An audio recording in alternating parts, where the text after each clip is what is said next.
Hi there, it's me Lorraine, and I'm back with another horoscope for you.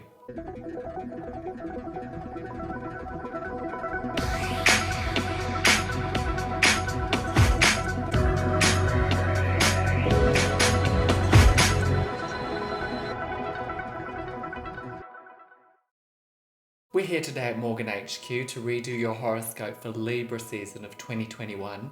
And in the past, what I've done is I've read an individual horoscope for every 12 of the signs.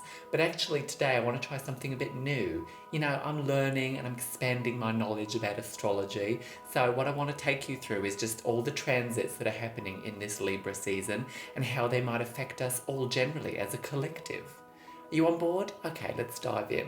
So Libra season this year is from 23rd of September to 22nd of October. So that's the period that we're going to be covering today. And the first transit that we're going to be talking about is actually, oh my goodness, it's Mercury Retrograde. Yes, I'm very sorry. On 27th of September, Mercury goes retrograde until the 18th of October in the sign of Libra. And as usual, Mercury retrograde can mess with our technology and communication, so be aware of that. But for this particular retrograde, there might be some new ideas that are waiting to be discovered, so it might actually be very fruitful. Though miscommunications in your love relationships unfortunately may come up, so be prepared for old dramas to be brought up and put under review, if you like. Then on the 1st of October, Mercury, which is retrograde at this time, will be square to Pluto in Capricorn. This transit can lead to deep thinking and intense interactions, and it may also awaken an urge to dig deeper and get to the truth of the matter.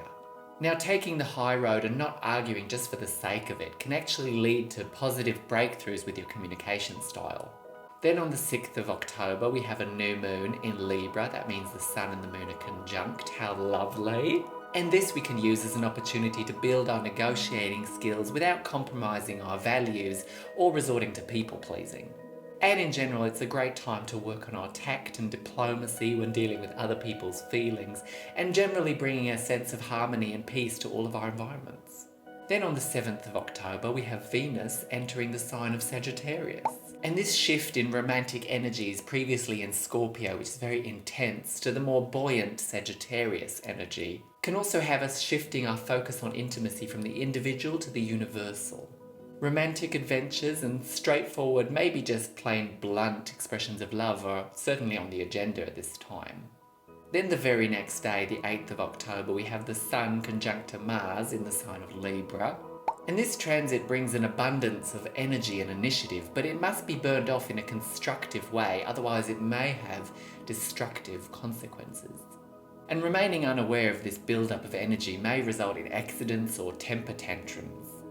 But this transit does have a lot of potential if you use the energy in a productive and constructive way.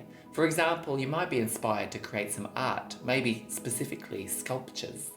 And your sex drive may go through the roof on this day. My goodness, then the very next day, 9th of October, we have another conjunction between the Sun and Mercury, again in the sign of Libra.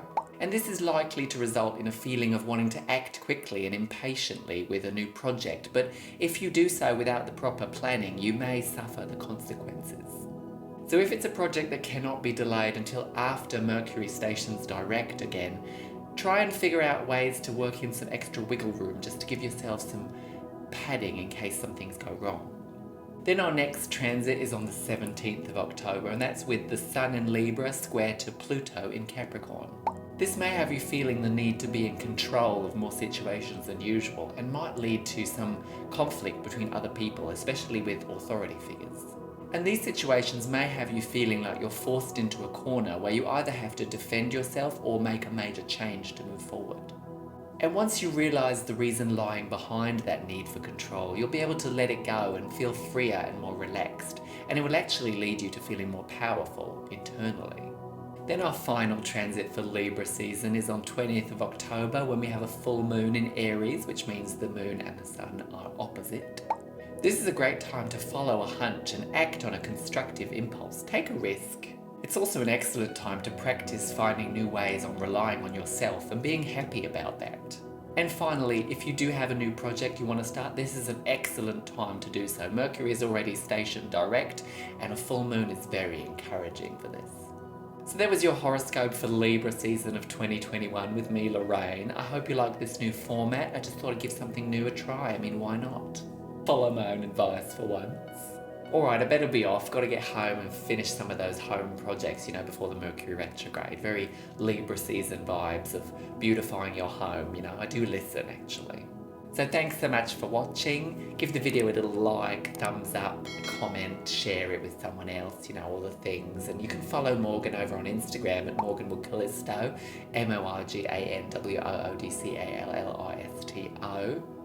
You know, I only just discovered the other day that Callisto's the moon of Jupiter. Yeah, see, I've been researching. See you next time. Goodbye.